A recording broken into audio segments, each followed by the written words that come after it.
குழந்தைகளே, நம்ம எல்லாருக்கும் ஏதாவது ஒரு பொருள் ரொம்ப ரொம்ப பிடிக்கும். அதை நம்ம யாருக்காகவும் எப்பயும் விட்டு கொடுக்க மாட்டோம். இருந்தாலும் அதை மீறிய ஒரு விஷயம் வரும்போது அதை எப்படி விட்டு கொடுக்குறன்றது தான் இந்த கதை. ஒரு ஊரில் ரொம்ப பெரிய பணக்காரன் இருந்தான். அவனுக்கும் அந்த ஊரில் இருக்கிற ராஜாவுக்கும் ரொம்ப நல்ல ஃப்ரெண்ட்ஷிப் இருந்தது.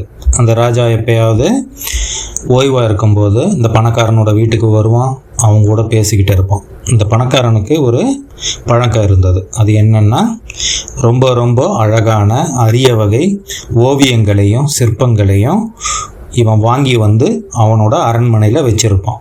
அப்படி இவனோட கலெக்ஷன்ஸில் எங்கேயுமே கிடைக்காத நிறைய ஓவியங்களும் ரொம்ப ஃபேமஸான சிற்பங்களும் இவனோட பங்களாவில் நிறைய வச்சிருக்கிறான். இந்த ராஜா எப்பயாவது இந்த பணக்காரனோட வீட்டுக்கு வரும்போது இந்த ஓவியங்களையும் பார்ப்பான், இந்த சிற்பங்களையும் பார்ப்பான். அவனுக்கு இதை பார்க்கும்போது ஆசையாக இருக்கும். இதெல்லாம் நம்மளோட அரண்மனையில் இருந்தால் நல்லா இருக்குமே, நம்மளை பார்க்க நிறைய பேர் வராங்க, அவங்களாம் இதை பார்ப்பாங்க அப்படின்னு சொல்லிட்டு ராஜா இந்த பணக்கார ஃப்ரெண்டுக்கிட்ட கேட்குறான், எனக்கு இதை கொடுத்துரு, நான் இதுக்கு எவ்வளோ காசு சொன்னாலும் உனக்கு தரேன் அப்படின்ட்டு. ஆனால் அந்த பணக்கார ஃப்ரெண்டு சொல்லிடுறான், எப்பவுமே நான் வாங்கிட்டு வர்றது எல்லாமே எனக்கு தான், ஏன்னா எனக்கு ரொம்ப பிடிச்ச விஷயங்களை தான் வாங்கிட்டு வரேன், அதை யார் கேட்டாலும் தரமாட்டேன், மன்னிச்சிக்கோ, நீ என்னோட நண்பன் தான், இந்த நாட்டோட ராஜா தான், இருந்தாலும் நான் எனக்குன்னு வாங்கிட்டு வந்த விஷயத்த யாருக்கும் தரமாட்டேன், உனக்கு வேணும்னா நான் தனியாக வாங்கிட்டு தரேன் அப்படின்னு சொல்லிடுறேன். ரொம்ப நாளாக இதை கேட்டு பார்க்குறான், நிறைய ஓவியங்களை கேட்டு பார்க்குறான் ராஜா. ஆனால் அந்த பணக்கார நண்பன் அதை தரா மாதிரி இல்லை. அதுக்கப்புறமா அவன் விட்டுடுறான். இப்படி இருக்கும்போது ஒரு நாள் இந்த பணக்கார ஃப்ரெண்டோட வீட்டுக்குள்ளே செக்யூரிட்டி சொல்கிறான், உங்களை பார்க்க ஒருத்தர் வந்திருக்காரு அப்படின்னு சொல்லிட்டு. இந்த பணக்காரன் போய் வெளியே போய் பார்க்குறான். அங்கே ஒருத்தர் நின்றுட்டுருக்கார், ஒரு சின்ன பையன், ஒரு 20 வயசு கிட்ட இருக்கிற ஒரு சின்ன பையன். அவனை யார் பாணி அப்படின்னு கேட்ட உடனே, நான் பக்கத்து ஊர் ஜமீன்தாரோட பையன், என்னோட அப்பா அம்மா 2 பேருமே இறந்துட்டாங்க, என்னோட மொத்த சொத்தம் இப்போ கடனில் போயிடுச்சு,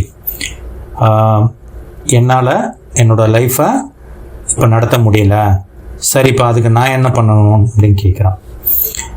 நீங்கள் ரொம்ப விலை உயர்ந்த இல்லை அரிய வகை ஓவியங்களை கலெக்ட் பண்ணுறீங்கன்னு நான் கேள்விப்பட்டேன். எங்கள் அப்பா ஒரு பெரிய ஆர்டிஸ்ட்டை வச்சு என்னோட அம்மாவோட ஒரு ஓவியத்தை வரைஞ்சிருக்கிறாரு, அதை உங்ககிட்ட காமிச்சு அதை விற்று அதுலேருந்து வர பணத்தை வச்சு நான் பிஸ்னஸ் பண்ணலான்னு இருக்கேன் அப்படின்னு சொன்னான். சரி, நீங்கள் எடுத்துகிட்டு வாப்பா அப்படின்னு சொல்கிறோம். ஒரு 2-3 நாள் கழித்து அந்த பையன் அந்த ஓவியத்தை எடுத்துகிட்டு வரான். அந்த ஓவியத்தை பார்த்தோன்னே இந்த பணக்காரன் அப்படியே ஆச்சரியப்பட்டு போயிட்டான். ஏன்னா அந்த ஓவியம் அவ்வளோ அழகாக இருக்குது. அந்த பையனோட அம்மாவை அந்த ஓவியர் அவ்வளோ அற்புதமாக வரைஞ்சிருக்காரு. அதில் இருக்கிற ஒவ்வொரு விஷயமும் ரொம்ப நுணுக்கமாகவும் அற்புதமாகவும் இருக்குது. சந்தோஷமான அந்த பணக்காரன், சரிப்பா இந்த உனக்கு 1000 பொற்காசுன்னு சொல்லிட்டு 1000 பொற்காசை கொடுக்குறாரு. அந்த பையன் அதை வாங்கிக்கிட்டு போயிடுறான். போனவன் அவன் பிஸ்னஸ் பண்ணுறான். இந்த ஓவியத்தை வாங்கின அந்த பணக்காரன் அதை அவனோட பங்களாவில் வைக்கிறான்.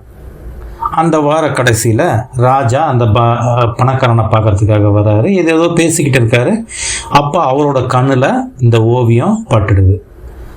ராஜா கேட்குறாரு, மற்ற ஓவியங்களை நான் கேட்டால் நீ தரலை, இருந்தாலும் இந்த ஓவியம் பார்க்க ரொம்ப அழகாக இருக்கு, இது என்னோட அரண்மனையில் இருந்தால் எனக்கு பெருமை, அதுவும் இல்லாமல் நிறைய பேர் பார்ப்பாங்க, இதை வரைஞ்ச ஆர்டிஸ்ட்டுக்கும் அது ரொம்ப பெருமையாக இருக்கும், தயவு செஞ்சு இதை கொடுத்துரு, நீ எவ்வளோக்கு கொடுத்தியோ நான் அதை விட உனக்கு 10 மடங்கு பணம் தரேன்னு சொல்கிறோம். ஆனால் இந்த பணக்காரன் சொல்கிறான், என்னை மன்னிச்சிருங்க, நான் முன்ன என்ன சொன்னனோ அதே தான் சொல்கிறேன், இப்பையும் எனக்காக வாங்கின எந்த பொருளையும் நான் விட்டு கொடுக்க மாட்டேன், தயவு செஞ்சு மன்னிச்சிருங்கன்னு சொல்கிறோம். ராஜா சரின்னு சொல்லிட்டு போயிடுறான். ஒரு 5-6 வருஷம் ஆகின பிறகு ஒரு நாள் ராஜாவும் இந்த பணக்காரனும் அந்த பணக்காரனோட வீட்டில் உட்காந்து பேசிக்கிட்டு இருக்காங்க. அப்போது இந்த பணக்காரனோட காவலாளி ஐயா உங்களை பார்க்க யாரோ வந்திருக்காங்க அப்படின்னு சொல்கிறான். சரி வர சொல்லுங்க உள்ள அப்படின்னு சொன்னோடனே ஒரு 25-26 வயசு இருக்கிற ஒரு பையன் வரான், ஒரு ஆள். யாருப்பா நீன்னு சொல்லிட்டு இந்த பணக்காரன் கேட்குறான். என்ன உங்களுக்கு அடையாளம் தெரியலையா? தெரியலப்பா, ஒரு 5-6 வருஷத்துக்கு முன்னாடி இந்த பக்கத்து ஊர் ஜமீன்தாரோட பையனாக இங்கே வந்தவன் தான் நான், நீங்கள் கொடுத்த காசை வச்சு இன்றைக்கி நான் நிறைய பணம் சம்பாதிச்சிட்டேன், பக்கத்து ஊரில் பெரிய பணக்காரனாக இருக்கிறேன் அப்படின்னு சொன்னான். பணக்காரன் சொன்னான், ஓகே ரொம்ப சந்தோஷம், இப்போ என்னப்பா வேணும் உனக்கு அப்படின்னு கேட்டான். வேறு ஒன்றும் இல்லைங்க, இன்றைக்கி என்கிட்ட நிறைய பணம் இருக்குது, இருந்தாலும் எங்கள் அம்மாவோட ஞாபகார்த்தமாக இருந்தது அந்த ஒரே ஒரு ஓவியம்தான், அது இன்றைக்கி என்கிட்ட இல்லை. எங்கள் அம்மாவை நான் எப்போவுமே கூட இருந்து பார்த்துக்கணுன்ற ஆசையாக இருக்குது, அதனால் தயவு செஞ்சு நான் உங்களுக்கு கொடுத்த அந்த ஓவியத்தை திருப்பி கொடுங்க, நீங்கள் எவ்வளோ பணம் கேட்டாலும் நான் தரேன் அப்படின்னு சொல்கிறான். இப்போ ராஜா ரொம்ப ஆர்வமாக இந்த உரையாடல்களை கேட்டுட்ருக்கார். ஏன்னா இவ்வளோ நாளாக ராஜா எவ்வளோ பணம் தரேன்னு சொல்லியும் இந்த பணக்கார ஃப்ரெண்டு அவனோட எந்த ஓவியத்தையோ சிற்பத்தையோ ராஜா கொடுத்தது கிடையாது. ராஜாவுக்கு தெரியும் இந்த பணக்கார ஃப்ரெண்டு ரொம்ப ரொம்ப நல்லவன், அடமெண்ட்டாக இருந்தாலும் ரொம்ப நல்லவன், இந்த சுச்சுவேஷனை எப்படி சமாளிக்கிறான்னு பார்க்கலான்னு சொல்லிட்டு வெயிட் பண்ணிட்டுருக்காரு. அந்த பணக்கார ஃப்ரெண்டு சொல்கிறான், இல்லைப்பா நான் யாருக்குமே வாங்கின பொருளை திருப்பி தர பழக்கம் கிடையாது, நம்ம ஊர் ராஜாவே இங்கே இருக்கிறாரு, அவர்கிட்டே கேட்டுப்பார், அவருக்கே நான் எந்த பொருளையும் திருப்பி தந்தது கிடையாது அப்படின்னு சொல்கிறேன்.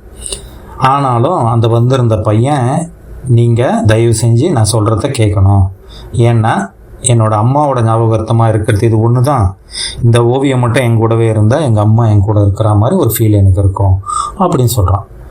கொஞ்ச நேரம் ஆர்கியூமெண்ட் போகுது. அப்புறமா அந்த பணக்கார ஃப்ரெண்டு சொல்கிறான், சரிப்பா ஓகே, உனக்கு ஒரு நான் போட்டி ஒன்று வைக்கிறேன், வர வாரம் உனக்கு அந்த போட்டியில் நீ ஜெயிச்சிட்டேன்னா நான் இந்த ஓவியத்தை உனக்கு கொடுத்துட்றேன், நீ எனக்கு எந்த காசும் தர தேவையில்லை அப்படின்னு.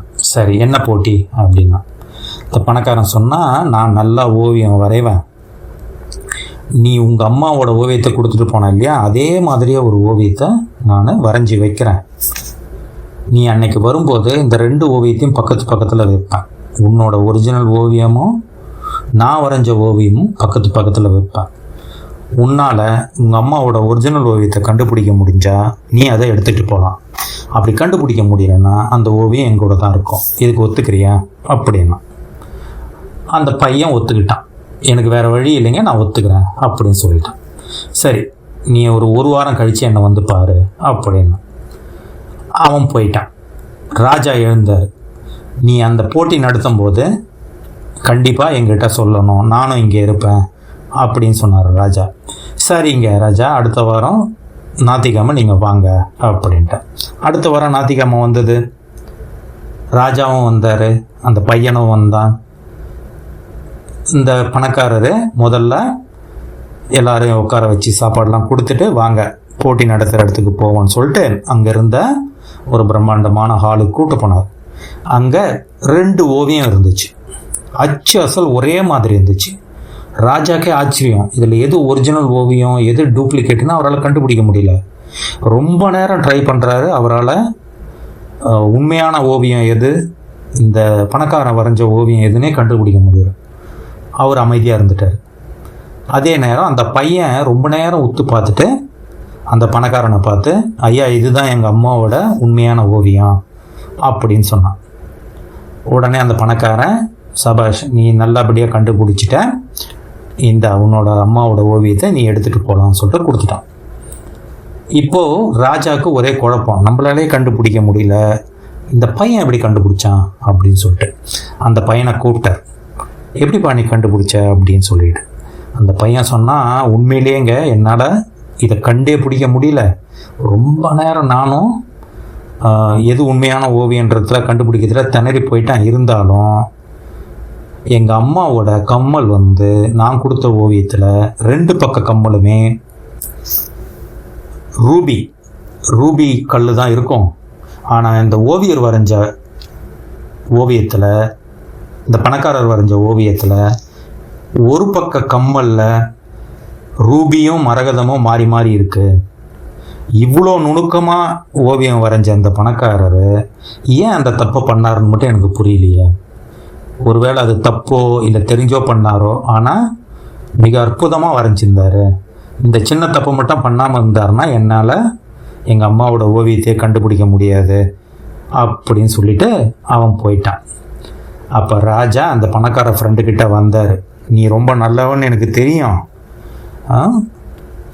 ஆனால் என்னை வச்சுக்கிட்டு உனக்கு அந்த ஓவியத்தை அந்த பையன்கிட்ட கொடுக்கறதுக்கு மனசு வரல. அதனால் வேணும்னே ஒரு போட்டியை நடத்தி அந்த போட்டியில் அந்த பையன் ஜெயிக்கணுன்றதுக்காக வேணும்னே அந்த கம்மலில் தப்பு பண்ணியிருக்கிற. அதனால தான் அந்த பையன் கண்டுபிடிச்சான். உன்னை என்னோடய ஃப்ரெண்டுன்னு சொல்லிக்கிறதுல எனக்கு ரொம்ப பெருமையாக இருக்குன்னு சொல்லிட்டு ராஜா போனார். பார்த்தீங்களா எவ்வளோ ஒரு இலகிய மனசு அந்த பணக்காரருக்கு. அவருக்கு திறமையும் இருக்குது, பணமும் இருக்குது, நல்ல மனசும் இருக்குது. நாம் எப்போவுமே இது மாதிரி தான் மற்றவங்கள சந்தோஷப்படுத்துகிற விஷயங்களை விட்டு கொடுத்து நடந்துக்கணும். இது போன்ற நல்ல கதைகள் மற்றும் விடுகதைகளை கேட்க தொடர்ந்து சப்ஸ்கிரைப் பண்ணுங்க அருமையான கதைகள் சேனலை. மறக்காமல் லைக் பண்ணிடுங்க. கூடவே உங்கள் ஃப்ரெண்ட்ஸ் அண்ட் ரிலேட்டிவ்ஸ்க்கும் ஷேர் பண்ணுங்க. பக்கத்தில் இருக்க பெல் ஐக்கான் பட்டனையும் ப்ரெஸ் பண்ணிடுங்க. நன்றி, வணக்கம்.